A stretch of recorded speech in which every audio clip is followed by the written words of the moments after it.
নমস্কার। প্রাথমিক শিক্ষক নিয়োগ নিয়ে গুরুত্বপূর্ণ আপডেট যে এনআইওএস ডিএলএডরা পশ্চিমবঙ্গের ক্ষেত্রে প্রাথমিক শিক্ষক পদে অংশগ্রহণ করতে পারবেন কি পারবেন না সে নিয়ে দেখতে পাচ্ছেন কলকাতা হাইকোর্টের একটি list, daily cause list. Date দেখুন 5 জানুয়ারি 2024, court number 17, single bench, honourable justice Abhijit Gangopadhyay. তো এখানে কিন্তু এনআইওএস মামলাটা আবার লিস্টেড হয়েছে আজকে। গতকাল লিস্টেড ছিল, কিন্তু সেখানে অনারেবল জাস্টিস অভিজিৎ গঙ্গোপাধ্যায় বসেননি। তো এনআইওএস ডিএলএড মামলাটি আজকে আবার লিস্টেড হয়েছে।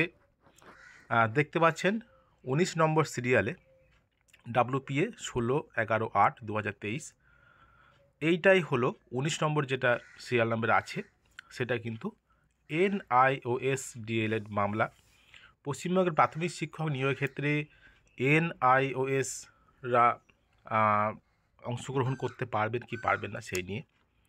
তো গত 28শে নভেম্বর 2023-এ কিন্তু অনারেবল সুপ্রিম কোর্ট থেকে কিন্তু যে রায় আসে, সেখানে কিন্তু বলা হয় যে ফ্রেশ রিক্রুটমেন্টের ক্ষেত্রে এনআইওএস ডিএলরা কিন্তু অংশগ্রহণ করতে পারবেন না। যেহেতু এটা 18 মাসের একটি কোর্স, সেহেতু কিন্তু অংশগ্রহণ করতে পারবেন না ফ্রেশ রিক্রুটমেন্টের ক্ষেত্রে। যেখানে এনসিটি নিয়মে 2010 সালের নিয়মে যেটা আছে যে মিনিমাম কোয়ালিফিকেশান 2 ইয়ার্স ডিএলএড, সেখানে মিনিমাম 2 বছরের ডিএলএডের কথা বলা আছে। সেজন্য কিন্তু ফ্রেশ রিক্রুটমেন্টে এনআইওএস ডিএলএডরা কিন্তু অংশগ্রহণ করতে পারবেন না। তো তাদেরকে ট্রেনিং দেওয়া হয়েছিল এই জন্যই, যাতে তাদের চাকরিটা থাকে। সুতরাং যে অনগোয়িং যেটা আর কি ইন সার্ভিস টিচারদের করানো হয়েছিল, তো ফ্রেশ রিক্রুটমেন্টের জন্য কিন্তু করানো হয়নি।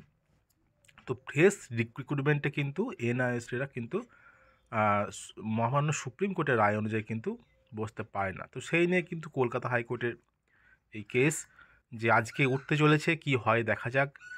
যে সব পক্ষই থাকবেন। এনসিটিই প্রাথমিক শিক্ষা পর্ষদ বলেছেন যে প্রাথমিক শিক্ষা পর্ষদের কি অবস্থান স্পষ্ট করতে হবে, তারা কি করতে চলেছেন এই নিয়ে কিন্তু তাদের রিটেন সাবমিশন দেওয়ার কথা বলেছেন। তো দেখা যাক আজকে কি হয় এনআইওএস ডিএলএড মামলাটির